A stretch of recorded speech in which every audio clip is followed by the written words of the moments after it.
I wrote this book. I wrote this book because I couldn't understand how the empire could grow so rapidly in the latter half of the 19th century, and especially during the last 25 years of the 19th century, without there being a concomitant difficulty with Russia, with Germany, with France, primarily. And how was it that the empire was able to make sure that they took the headwaters of the Nile, stay out of a war with Russia, and actually take over Egypt and move into the Sudan? How was it that they were able to secure their coaling stations in West Africa and around the Cape and on to the other side? And they did it because, they were able to do it because they had intelligence about what the opposition was doing.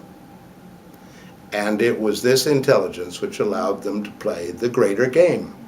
It was this intelligence which allowed them, well, they used to liken it to sitting in front of the mirror playing cards. And that way Salisbury knew what the French had in mind, or knew what the Russians had in mind, and so they could either react, underreact, or not react at all.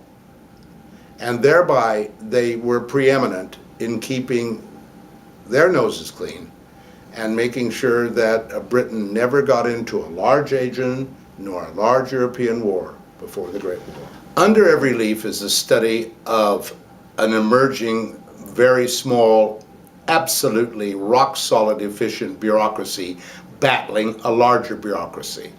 The larger bureaucracy it was battling was the Horse Guards, their notional command in the military. That was one bureaucracy they were battling.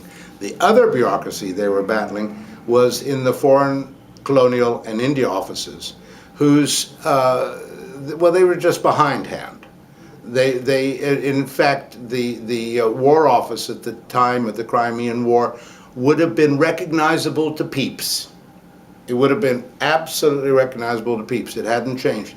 And they were unable, these offices were not prepared and could not go out, and they didn't have the ability to go out and grab information in the field, analyze it, and disseminate it back to the right people so that the right decisions were made.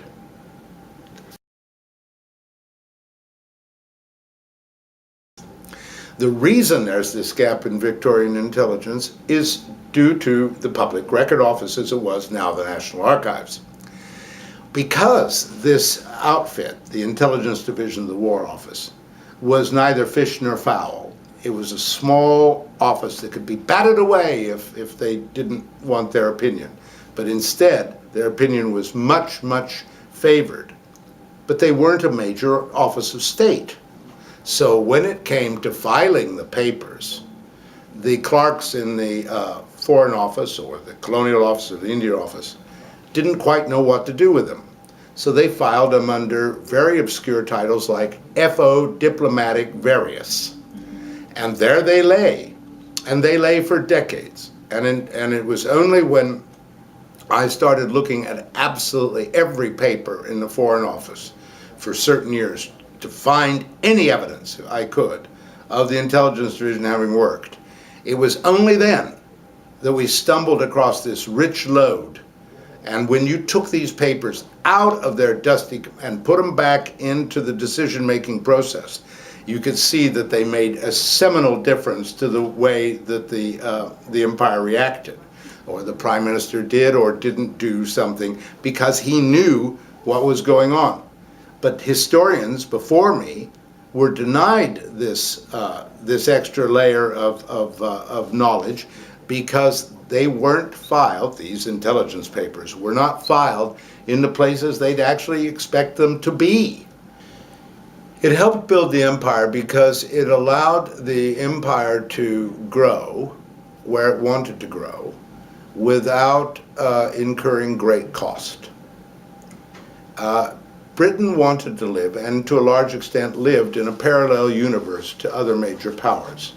It wanted to live in a world where there was freedom, where there was progress, where there was humanity to each other, and that actually was where they wanted to be. They did not want to be like Germany, They did not want to be like the other major powers like France, constantly with militarism and military matters in the forefront of their mind's eye. And that set the tone. But yet they needed someone who was able to, as I say, work in strange countries, work with strange people, and actually find out what was going on in these territories, often where they were rubbing up against the French or the Germans. And it could have led to a lot of great difficulty. It could have led to bloodshed, and certainly in West Africa it did. And there were some 30 incursions and various little tiffy wars in the latter part of the 19th century. Nothing very major though, and things could have gotten much worse if Britain hadn't known what was going on. The biggest problem that intelligence officers have now is the plethora of information overload, and also the rapidity with which people expect answers. I think what this book unpacks, and why I'm very happy to bring it to the market through Biteback, is filling a gap in our knowledge of the technical aspects of intelligence and what it contributed to the empire, which wasn't there before. Far too many people think that intelligence work just sort of sprang up with MI5 and MI6 in around 1909. And it's obviously very clear from Michael Smith's work and Mavis Beatty's work and other MRD Foote's work that it was really very well developed. And it's that development, that foundation, which was the contribution of the Intelligence Division of the War Office between 1856 and 1909.